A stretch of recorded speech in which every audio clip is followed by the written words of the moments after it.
अस्सलाम वालेकुम जी। मेरा नाम डॉक्टर नईम अब्बास है।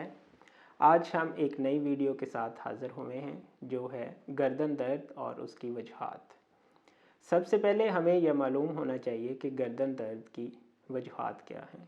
गर्दन दर्द की सबसे बड़ी वजह हमारा पोस्चर है और दूसरी सबसे बड़ी वजह हमारी न्यूट्रिशन है और तीसरी सबसे बड़ी वजह हमारी लाइफ में एक्सरसाइज का ना होना है और गर्दन दर्द की सबसे एक बड़ी वजह स्ट्रेस है। हम इन वजूहात को वन बाय वन डिस्कस करते हैं। गर्दन दर्द पोस्चर की वजह से जो आपकी गर्दन में दर्द आ रहा है उसमें अमूमन बहुत से ऐसे लोग होते हैं जिनका तल्लक आईटी से रिलेटेड होता है और वो अपना ज़्यादातर वक्त लैपटॉप और मोबाइल पे गुजार रहे होते हैं, जिसकी वजह से उनकी पोजीशन हमेशा झुकाव में रहती है।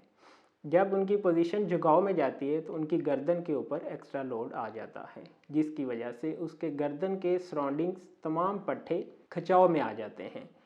और दूसरी सबसे बड़ी वजह गर्दन दर्द की स्ट्रेस है। स्ट्रेस की वजह से हमारे जितने भी टेंशन्स मसल्स होते हैं वो कमज़ोर होना शुरू हो जाते हैं या उनके ऊपर टेंशन बढ़ जाती है, जिसकी वजह से हमारी गर्दन दर्द हो सकती है। गर्दन दर्द की तीसरी सबसे बड़ी वजह डाइट है।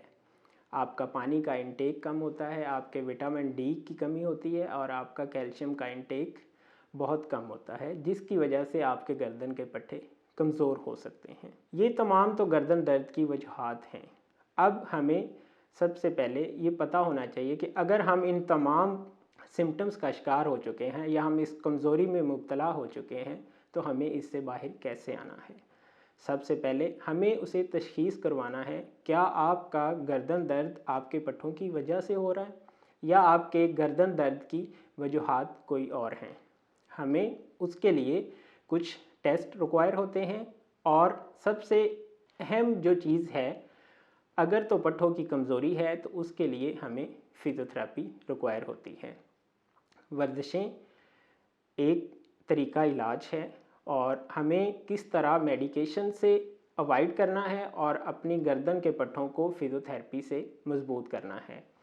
अगर आपके गर्दन के मोहरों के मसाइल भी साथ बन चुके हैं या जिसकी वजह से आपका दर्द आपकी गर्दन से शोल्डर में और शोल्डर से आपका दर्द आपके बाजू तक जा रहा है और कुछ ऐसी सिम्टम्स आ रही हैं जैसा कि नमनेस हो रही है या आपके हाथ में कमज़ोरी फील हो रही है या आपकी छाती के तमाम मसल्स जो हैं उनमें स्ट्रेस आ रहा है, इन सब के लिए हमें अपनी गर्दन का इलाज एक्सरसाइज से कैसे करना है।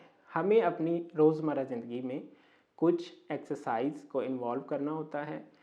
जो डेफिसिट हम पीछे छोड़ चुके होते हैं हमें उसे भूल के या हमें उसे पेन को मैनेज करके उन पट्टों को मजबूत करना है जिनकी वजह से आपके मोहरे या डिस्क के जितने भी मसाइल्स हैं वो बन चुके हैं।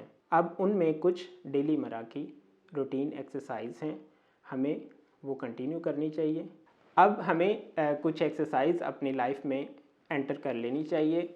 सबसे पहले तो हमें अपने पोस्चर का ख्याल रखना चाहिए। अगर हम आईटी से रिलेटेड हैं या हमारा लैपटॉप का इस्तेमाल ज़्यादा है या हमारे मोबाइल का इस्तेमाल ज़्यादा है तो हमें सबसे पहले अपने इस मसले को दूर करना चाहिए। हमें अपने लैपटॉप की पोजीशन अपने आई लेवल पे लेके आनी चाहिए ताकि हमारी गर्दन के ऊपर जितना भी बोझ आ रहा है वो कम से कम आए। हमारा तकिया वो नरम होना चाहिए ताकि गर्दन के पट्टे खिंचाव में ना रहें। जितना हमारा तकिया ऊंचाई में होगा या मोटा पिलो होगा, गर्दन के पट्टों के ऊपर स्ट्रेस उतना बढ़ जाएगा, क्योंकि मोटे तकिए से आपकी गर्दन का कर्वेचर डिस्टर्ब हो रहा होता है। हमें इन चीज़ों को अपनी लाइफ में एंटर करके अपनी गर्दन के मसले को हल करना चाहिए। और अगर हमारी गर्दन के मसले में दर्द बाजू की तरफ जा रहा है या हम किसी रेडिकुलोपैथी का शिकार हो चुके हैं तो हमें अपने पहले मेडिकेशन करनी चाहिए, उस पेन को मैनेज करना चाहिए और पेन को मैनेज करने के बाद हमें फिजियोथेरेपी की मदद से, जिसमें हम कुछ मोडेलिटीज़ का इस्तेमाल करते हैं जैसे अल्ट्रासाउंड, टेंस और हीटिंग, इन सब मोडेलिटीज़ की मदद से और एक्सरसाइज की मदद से हम पेशेंट को इस मसले से दूर कर सकते हैं। अगर आप में से भी किसी को गर्दन दर्द या आपकी गर्दन का दर्द आपके बाजू में जा रहा है या आपको नमनेस जैसी सिचुएशन फील हो रही है, तो आप फिजियोथेरेपी की मदद से अपने इस मसले से बाहर आ सकते हैं। Thank you so much.